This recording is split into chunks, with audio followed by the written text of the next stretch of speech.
பெருமதிப்பிற்கும் பேரன்பிற்கும் உரிய எல்லாமல் அல்லாஹ்வின் நல்லடியார்களே,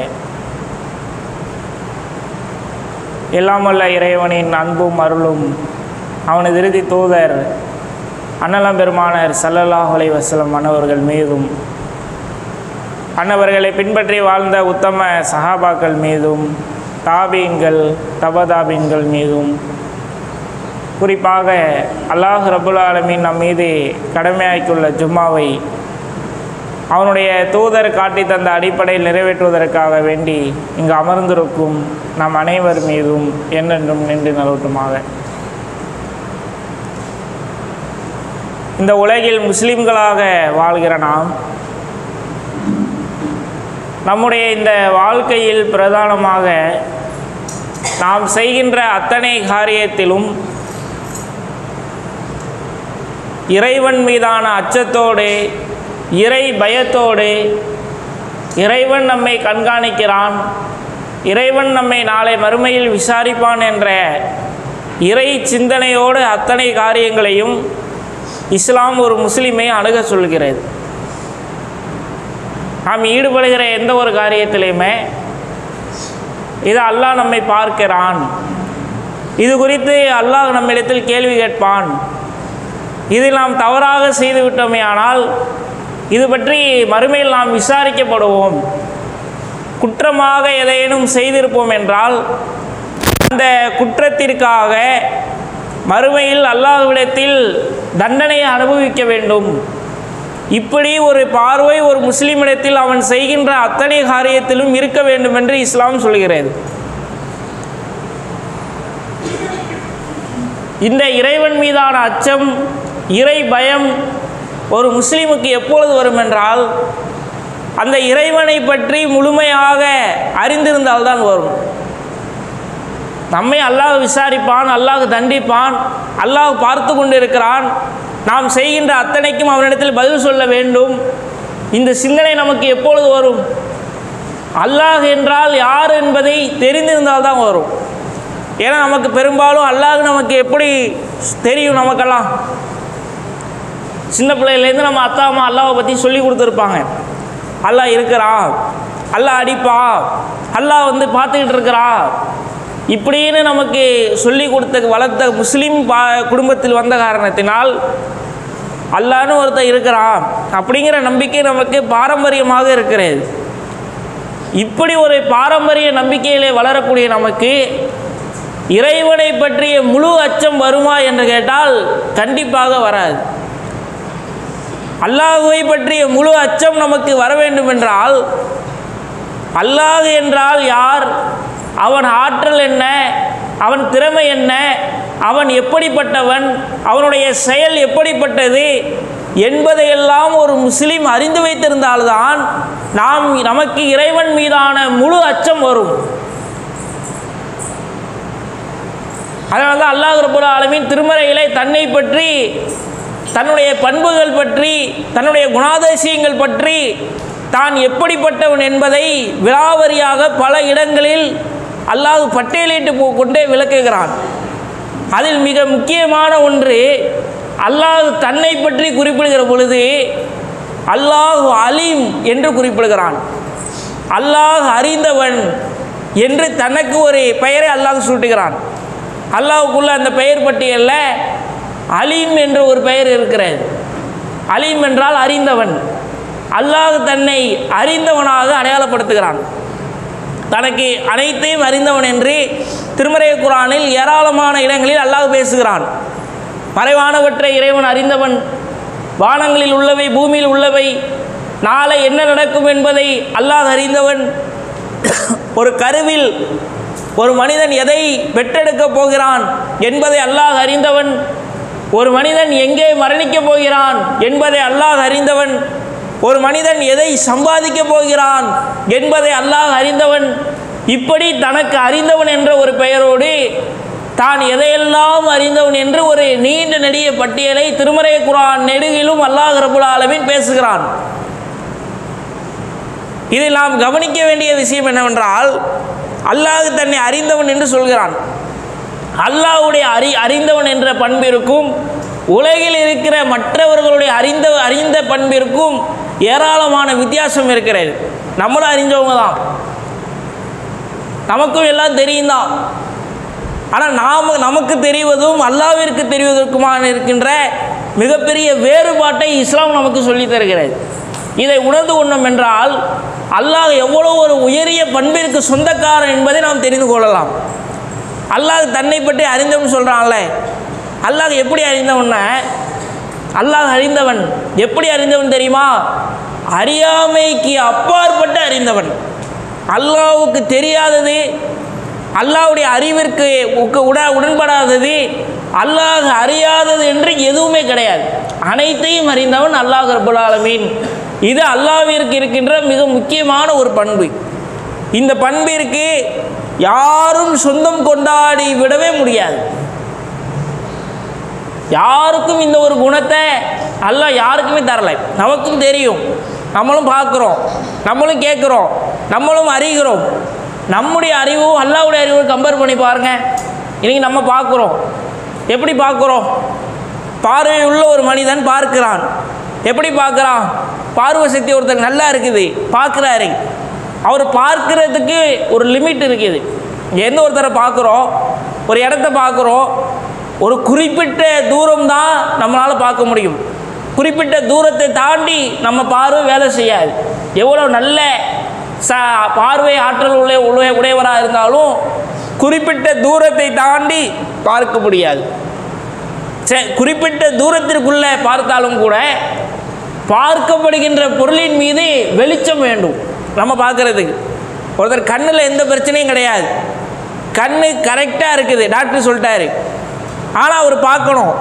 அவர் பார்க்கணுன்னா அவர் பார்க்கின்ற பொருளின் மீது வெளிச்சம் வேணும்.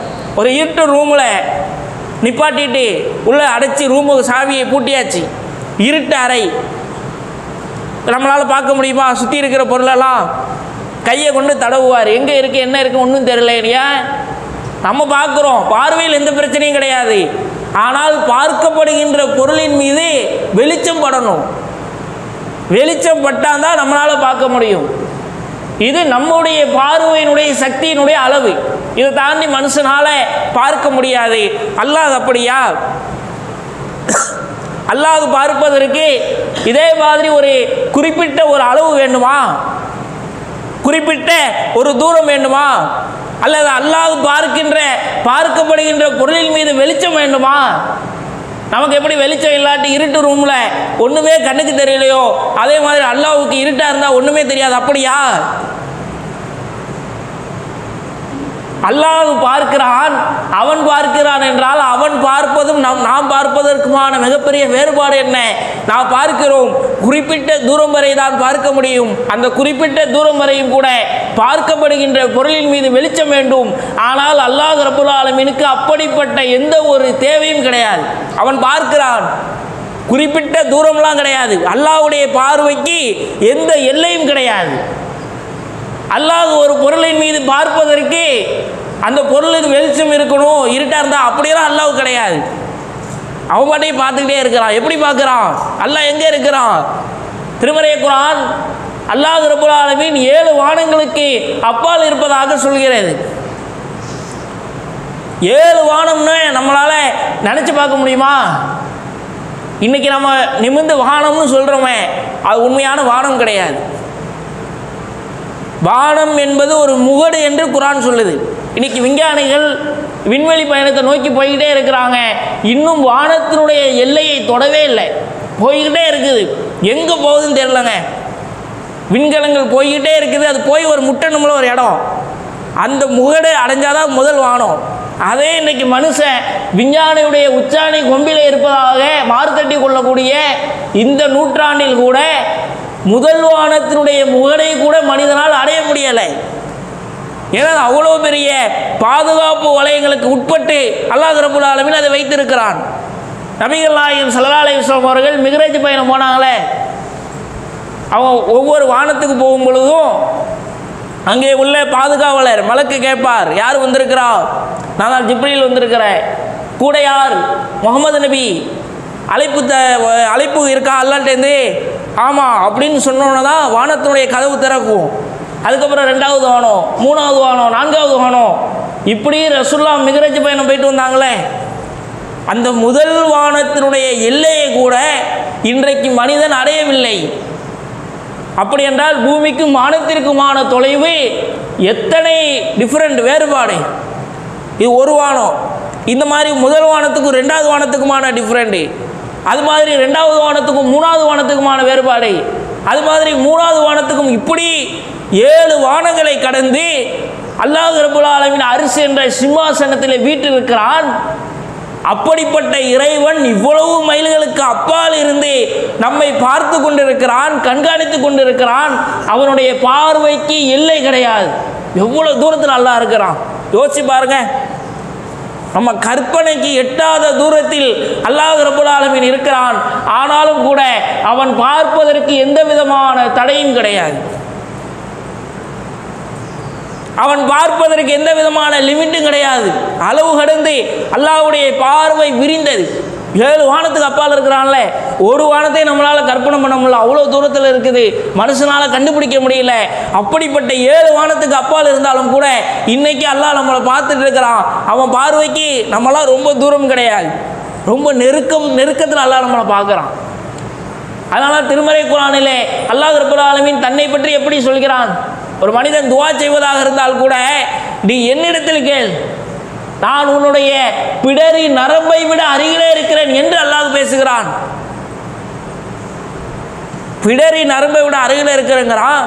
எவ்வளோ தூரத்துக்கு அப்பால் இருந்துக்கிட்டு? 7 வானத்துக்கு அப்பால் இருந்துக்கிட்டு. அதெல்லாம் அல்லாஹ்வுக்கு ஒரு தூரமே கிடையாது. அதெல்லாம் நம்மளுடைய பார்வையில் கிலோமீட்டர் கணக்கெல்லாம் போட்டு பார்த்தா கால்குலேஷனுக்குள்ளே வராது தூரம். அப்படிப்பட்ட தூரத்திற்கு அப்பால் இருக்கிறான்.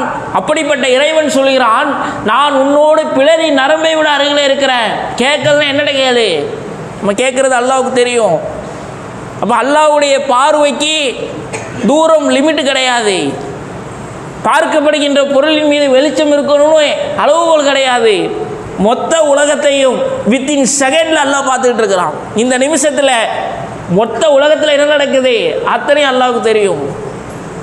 ஒவ்வொரு மனிதன் என்ன நினைத்து கொண்டு இருக்கிறான் அத்தனை அல்லாஹ்வுக்கு தெரியும்.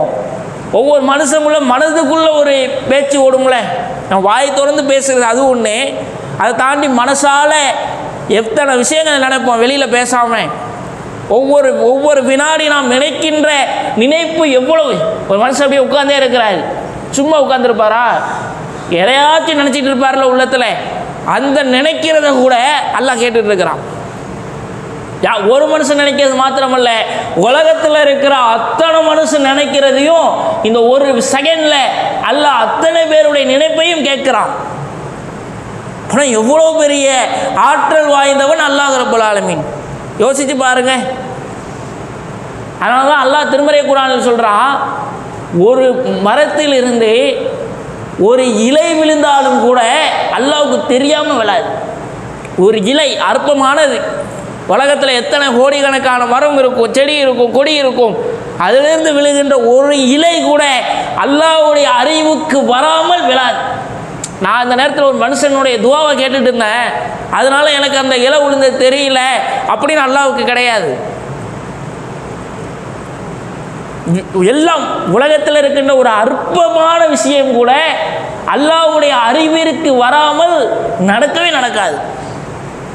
அப்படி எப்படி அறிந்தவன் அல்லாஹ்? அல்லாஹ்வுடைய அந்த சூப்பர் பவருக்கான அறிவு எப்படிப்பட்டது யோசித்து பாருங்க.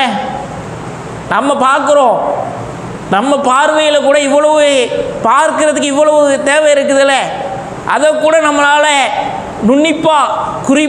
உன்னிப்பாக கவனிக்க முடியுமான்னு கேட்டால் முடியாது. இங்கே நிற்கிறோம், பழைய அரசில் எத்தனை பேர் ஜும்மாவுக்கு வந்தாங்க கேட்டால் என்ன சொல்லுவோம்? ஒரு 100 பேர் வந்திருப்பாங்க. குத்து மதிப்பான கால்குலேஷன். வித்தின் செகண்டில் எத்தனை பேர் இங்கே உட்காந்துருக்கீங்க என்னால் எண்ணி உடனே சொல்ல முடியுமா? ஒரு 10 நிமிஷம் டைம் கொடுங்க, ஒரு 1/4 மணி நேரம் டைம் கொடுங்க, எல்லாத்தையும் எண்ணி நான் அப்படி தான் நம்ம சொல்லுவோம். பார்த்த உடனே இன்றைக்கி கட்டிமேட்டில் ஜும்மா தொழுகைக்கு ஒரு 50 பேர் 100 பேர் அப்படின்னு கரெக்டாக அந்த கால்குலேஷன் போட்டு ஒரு மனுஷனால் பார்த்தோன்னு சொல்ல முடியுமா? பார்வை சக்தி நல்லா இருக்குது, பார்க்கின்ற பொருளின் மீது வெளிச்சம் இருக்குது, சொல்ல முடியாது. அவ்வளோதான் நம்முடைய அறிவு. ஆனால் அல்லாஹ்வுக்கு எப்படி தெரியுமா?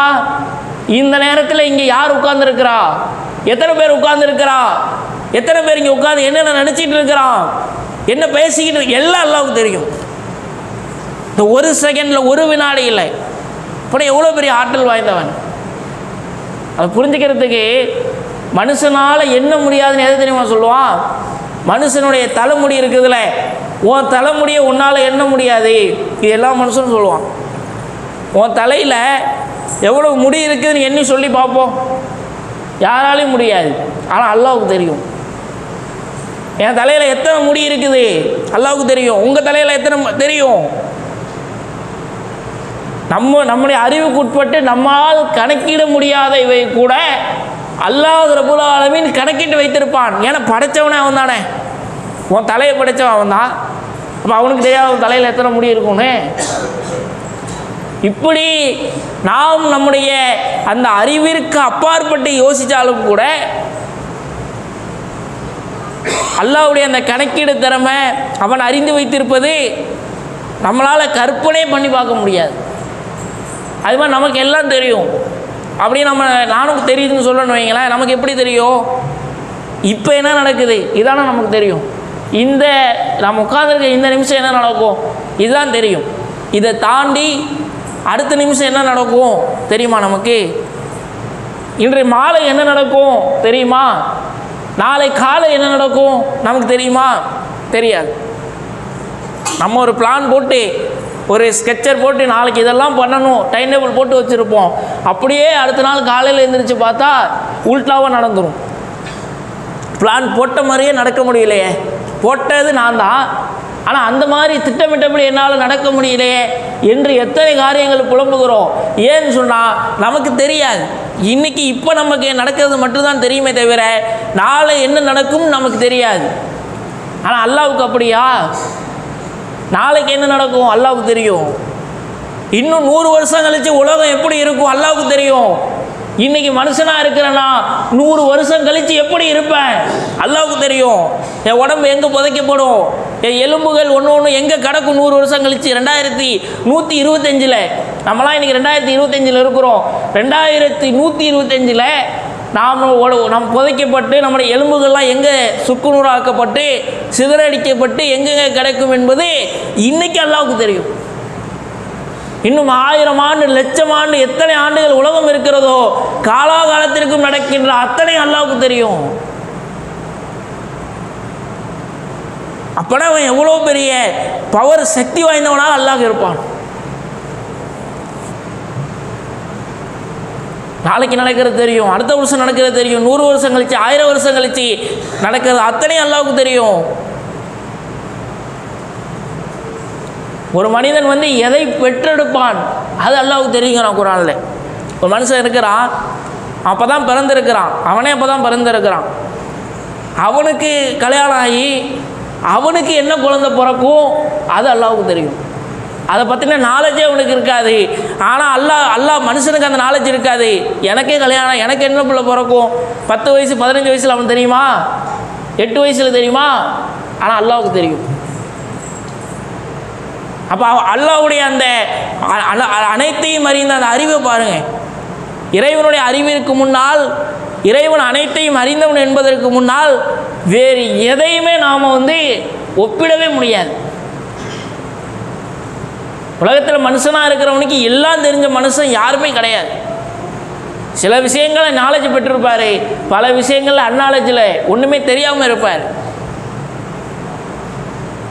ஆனால் அல்லாஹ் ரப்புல் ஆலமீன் அப்படிப்பட்டவன் அல்ல. அவனுக்கு தெரியாத ஒன்று கிடையவே கிடையாது. ஏன் தெரியுமா? அப்படி இருந்தால் தான் அவன் இறைவன். அல்லாஹ் தான் படைத்தவன் தான், ஆனால் நான் சில நேரங்களில் பிஸியாக இருக்கும் பொழுது சில விஷயத்தை கவனிக்க மாட்டேன் அப்படின்னு அல்லாஹ் இருந்தால் அவன் இறைவனுடைய இலக்கணத்தை அல்லாஹ் பெறுவானா? ஏன்னா அல்லாஹ்வை போல எதுவுமே இல்லைங்கிறான் அல்லாஹ். அப்போ அந்த இலக்கணத்திற்கு சொந்தக்காரனாக அல்லாஹ் இருக்கணும். அவன் அனைத்தையும் அறிந்தவன் சொன்னால் அவனுடைய அறிவிற்கு கம்பேர் பண்ணுற வகையில் உலகத்தில் யாருடைய அறிவும் இருக்கக்கூடாது. அப்படிப்பட்ட ஒரு நாலேஜ் மிக்க பவராக அல்லாஹ் ரப்புல் ஆலமீன் இருக்கிறான். இப்படிப்பட்ட ஒரு அறிந்தவனாக அல்லாஹ் ரப்புல் ஆலமீன் இருக்கிறான். அப்படிப்பட்ட ஒரு அறிவிற்கு சொந்தக்காரனாக அல்லாஹ் ரப்பல் ஆலமீன் இருக்கிறான். இப்போ நாம் ஏற்றிருக்கின்ற இறைவனுடைய அறிவை அவன் அறிந்து வைத்திருப்பதை யோசித்து பாருங்கள்.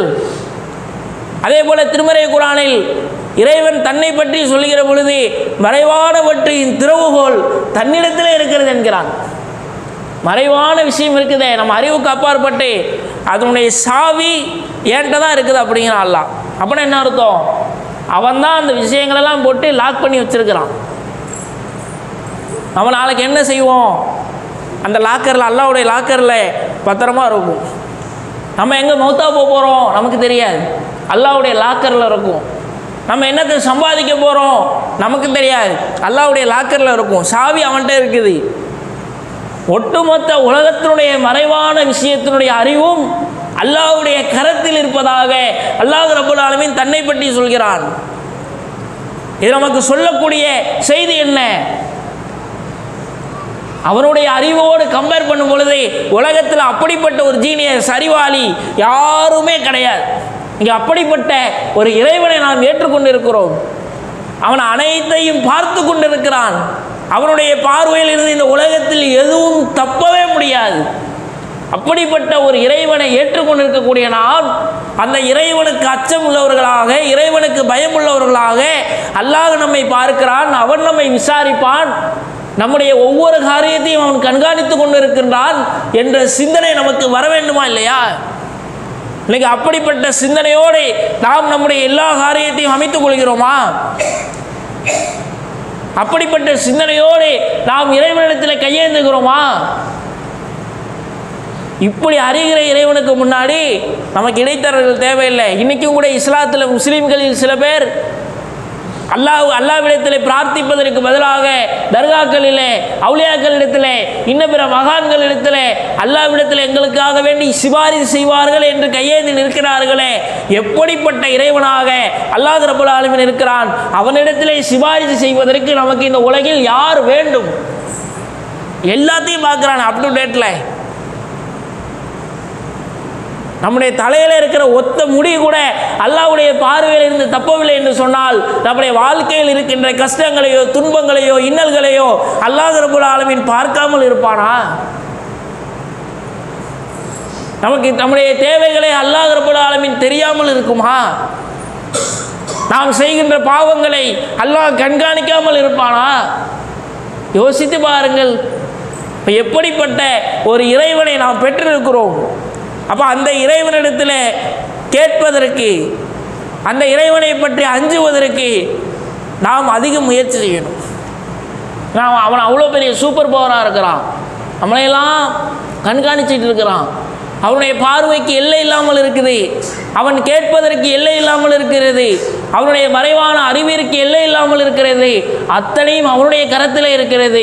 அப்படிப்பட்ட இறைவனை ஏற்றுக்கொண்டிருக்கக்கூடிய நாம் அந்த இறைவனுக்கு எவ்வளோ பெரிய அச்சம் உள்ளவர்களாக, பயம் உள்ளவர்களாக இறைவனை பயந்து வாழணும். ஒவ்வொரு பாவமான காரியத்தை செய்கிற பொழுதும் சிந்தனை என்ன வரணும்? இது எல்லாம் பார்த்துட்டு இருக்கிறான். நம்மளே இன்னைக்கு நம்ம நாட்டில் குற்றவியல் நீதிமன்றங்கள் இருக்குது. கொலைக்கு என்ன தண்டனை இருக்குது, கற்பழிப்புக்கு என்ன தண்டனை, திருட்டுக்கு என்ன தண்டனை, எல்லாத்துக்கும் தண்டனைகள் வகுக்கப்பட்டு இருக்கிறது. நீதிமன்றம் இருக்குது, காவல்துறை இருக்குது, குற்றவாளிகள் தண்டிக்கப்படுவதை பார்க்கிறார்கள். ஆனால் குற்றங்கள் இல்லாமல் இருக்குதா? போலீஸ் ஸ்டேஷன் இருக்குது, கோர்ட் இருக்குது, ஜெயில் இருக்குது, எல்லாம் இருக்குது. அங்கே போகக்கூடிய ஆட்கள் இருக்கதானே செய்கிறாங்க. என்ன காரணம்? நம்ம செய்கிற தப்பை யாரும் பார்த்துடாம, கண்டுபிடிக்காமல் எப்படியாவது தப்பு பண்ணலாமான்னு யோசிக்கிறான். கொலை செஞ்சு ஆளை கடலில் தூக்கி வீசிடுவோம், இல்லை குழியை தோண்டி புதைச்சிருவோம். அதையும் மீறி கண்டுபிடிக்கிறான், ஆள் மாட்டிக்கிறான். திருடிட்டு வந்துடுறான், ஏதோ ஒரு தடயத்தை விட்டுட்டு வந்துடுறான், அதன் வழியாக மாட்டிடுறான். இப்போ நம்ம எப்படியாவது தெரியாமல் தப்பு செஞ்சுருவோம் என்று நாம் செய்கிற தப்பை கோர்ட்டில் இருக்கிற நீதிபதி தீர்ப்பு சொல்கிற நீதிபதி பக்கத்தில் உட்காந்து பார்த்துக்கிட்டா இருக்கிறாரு, அரெஸ்ட் பண்ணுற போலீஸு பக்கத்தில் உட்காந்து பார்த்துக்கிட்டா இருக்கிறாரு. எப்படியாவது செஞ்சுட்டு போயிடுவோம் அப்படின்னு மனுஷன் நினைக்கிறான். தப்புக்கு அவன் துணை போகிறான். அதே ஒரு இடத்துல எந்த மனுஷனுமே இல்லை. ஒரு இடத்துல திருட போகிறான். போகிற இடத்துல அவன் சுற்றிலும் கேமரா இருக்குது. கேமராவை பார்த்துட்டான். பார்த்தோன்னே அப்படியே முகத்தை திறந்து போட்டுட்டு திருடிட்டு வந்துடுவானா? கேமரா மறைக்கணுமே, முகமூடியை போட்டு திருடுவான். இல்லை அந்த கேமராவில் தெரியாத மாதிரி ஏதோ ரூட் இருக்குதா பார்ப்பான். ஏன்? கேமராக்குள்ளே சிக்கிட்டோம்னா நம்ம யாரும் தெரிஞ்சிடும், திருநதை கண்டுபிடிச்சிருவாங்க, பிடிச்சி உள்ளே போட்டுருவானுவோ அப்படிங்கிற ஒரு பயம். ஒரு மனிதன் மீது இல்லாத அச்சம் கண்காணிக்கின்ற கருவி வருகிறது, அது பார்த்து விடும் என்ற ஒரு பயம் வருதா இல்லையா? அப்போ நம்மை ஒன்றை கண்காணிக்கிறது என்று சொன்னால் ஒரு தவறு செய்வதற்கான அச்சம் இயல்பாக நம்முடைய உள்ளத்தில் வந்துடும். இந்த கேமராவை விட, இந்த குற்றவியல் நீதிமன்றங்களை விட, இந்த வழக்கறிஞர்களை விட, நீதிபதிகளை விட, காவல்துறை அதிகாரிகளை விட, நம்மை சுற்றி பொருத்தப்பட்டிருக்கின்ற கேமராக்களை விட 1000 லட்சம் கோடி மடங்கு அல்லாஹ்வுடைய கேமராவில் நாம் செய்கின்ற அத்தனையும் பதிவாகிட்டு இருக்குது. டைரக்டாக அல்லாஹ் நம்மளை பார்த்துக்கிட்டு இருக்கான். ஒவ்வொரு மனுஷனையும், உலகத்தில் இருக்கிற கோடிக்கணக்கான மனுஷன் என்ன செய்யறான், இந்த நிமிஷத்தில் அல்லாஹ் பார்த்துக்கிட்டே இருக்கிறான். இதை உள்ளத்தில் ஏந்தி பாருங்க. ஒவ்வொரு செய்கிற ஒவ்வொரு காரியத்தையும் அல்லாஹ் நம்மளை பார்த்துக்கிட்டே இருக்கிறான். உலகத்தில் இருக்கிற கேமராலாம் என்ன கேமரா? உலகத்தில் கண்டுபிடிக்கிற துப்பறிவாளர்கள், பெரிய ஆராய்ச்சியாளர்லாம் என்னத்தை கண்டுபிடிச்சிருவான்? அதையெல்லாம் தாண்டி அல்லாஹ் நம்மளை பார்த்துக்கிட்டு இருக்கிறான். இப்படி ஒரு சிந்தனையை உள்ளத்தில் ஏந்தி பாருங்க. இறையச்சம் தானாக வரும். இந்த இறையச்சம் வருவதற்கு இறைவனை பற்றிய பண்புகளை, அல்லாஹ்வுடைய ஆற்றலை சிந்தித்து அல்லாஹ்வை முழுமையாக நம்பக்கூடியவர்களாக எல்லாம் வல்ல இறைவன் நம் அனைவரையும் ஆக்கி அருள் புரிவானாக. அஸ்ஸலாமு அலைக்கும் வரஹ்மத்துல்லாஹி வபரகாத்துஹு. கண்ணியத்திற்குரிய எல்லாம் வல்ல அல்லாஹ்வின் நல்லடியார்களே,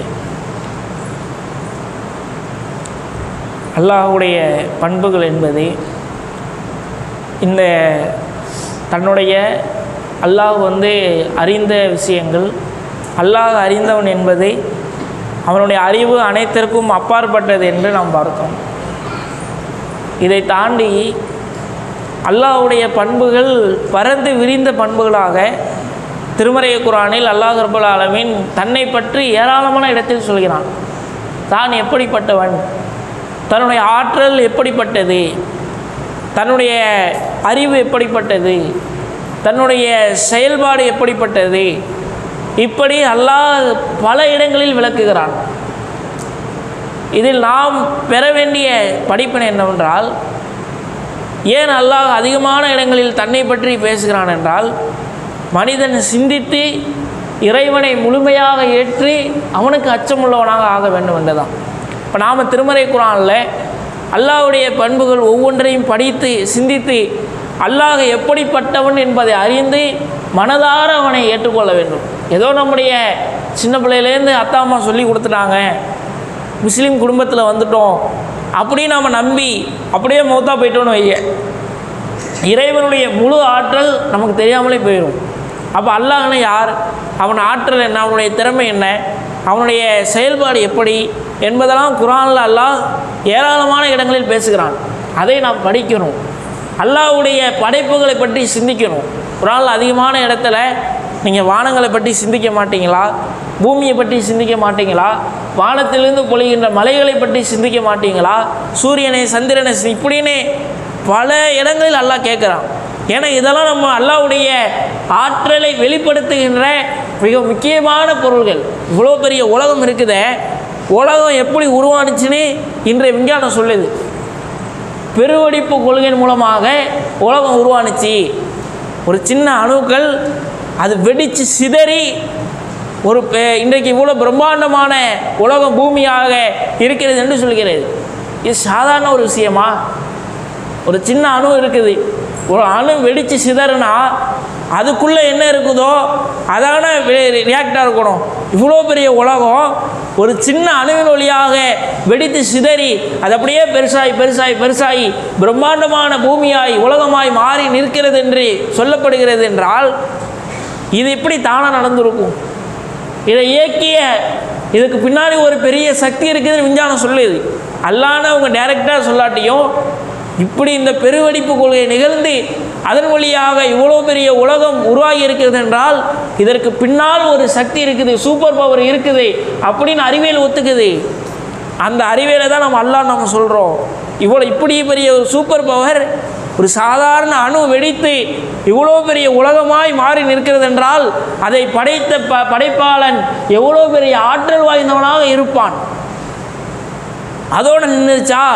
வெடித்து சிதறனா கண்ணாப்புனா ஒரு பொருள் வெடிக்குது, ஒரு சிலிண்டர் வெடிக்குது, வெடித்து சிதறனா அது கண்ணாப்புனான்னு சிதறி உழுவுங்களே. உலகம் இன்றைக்கு அப்படி தான் வெடித்து சிதறனா சொல்லப்படுது. அப்படிப்பட்ட உலகம் தானாக வெடித்து சிதறி இருந்தால் அது அப்படியே ஒரு கண்ணாப்புனான்னு வெடித்து சிதறி உளுந்திருக்கணும். ஆனால் இன்றைக்கி உலகம் அப்படியா இருக்குது? ஒரு சீரான இயக்கத்தில் இயங்கிக்கிட்டு இருக்குது. சீரான ஒரு அத்தனை காரியங்களையும் ஒருத்தர் பிளான் போட்டு இயக்கின மாதிரி அப்படியே தொடர்ச்சியாக ரொட்டேட்லாம் நடந்துக்கிட்டே இருக்குதே. இது எப்படி சாத்தியமானது? அல்லாஹ்னு ஒருத்தர் இருக்கிறனால தானே சாத்தியமானது. இப்படி அல்லாஹ்வுடைய வல்லமையை படைப்புகளை பறைச்சாற்றுகின்ற ஏராளமான விஷயங்கள் உலகத்தில் கொட்டி கிடக்கிறது.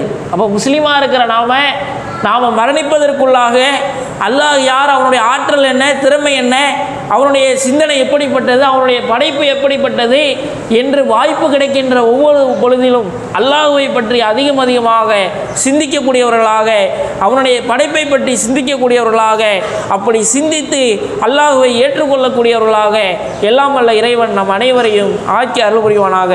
வாஹிருதமான அல்ஹம்துலில்லாஹி ரப்பில் ஆலமீன். அஸ்ஸலாமு அலைக்கும் வரஹ்மத்துல்லாஹி வபரகாத்துஹு.